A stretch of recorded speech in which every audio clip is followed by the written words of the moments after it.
অনেক সময় দেখা যায় যে তারা বুঝতেই পারে না তারা কিডনিজনিত সমস্যায় তারা ভুগছে। এই ক্ষেত্রে আসলে আপনি কোন ধরনের টেস্ট করার সাজেশন দেন যে এই টেস্টগুলো করলে তারা বুঝতে পারবে বেসিক কিছু টেস্ট যে তারা কিডনিজনিত সমস্যায় ভুগছে বা তার কিডনির সমস্যা রয়েছে? এটাই সবচেয়ে গুরুত্বপূর্ণ।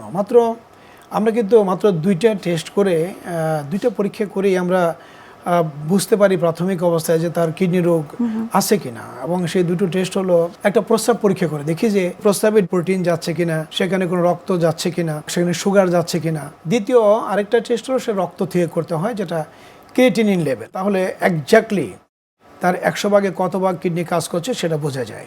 তাহলে এই 2টো পরীক্ষা দিয়ে এবং সাথে ব্লাড প্রেশার, তো এগুলো মেপেই বোঝা যায় যে সে কিডনি রোগ আছে কিনা এবং তার জটিলতা কতটুকু আছে।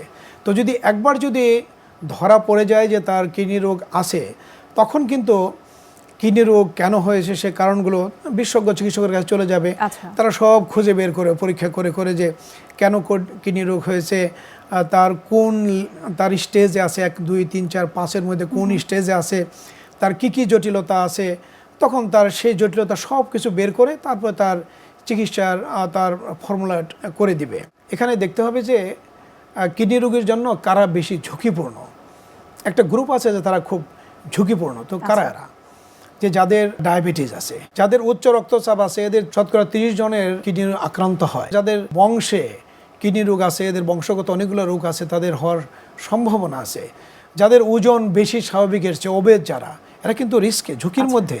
সেজন্য বাচ্চা বয়স থেকে ওজন কন্ট্রোলের কথা আমরা বলি। যারা ওভার দ্য কাউন্টার থেকে যে বিষ বেদনার বড়ি দীর্ঘদিন যাবৎ খাচ্ছে, সেই কারণে কিন্তু তাদের কিডনি নষ্ট হয়ে যেতে পারে, তাদের পরীক্ষা করতে হবে। যাদের বারে বারে ইউরিন ইনফেকশন হয়েছে, যাদের বারে বারে মূত্রতন্ত্রে যাদের পাথরের রোগ যাদের হয়েছে, যারা স্মোকিং করে, স্মোকিংয়ে যেমন ক্যান্সার করে, স্মোকিং থেকে আমাদের হৃদরোগ, স্ট্রোক, অনেক রোগের ঝুঁকি বাড়িয়ে দেয়। সেই সাথে তাদের এই পরীক্ষাগুলো করতে হবে।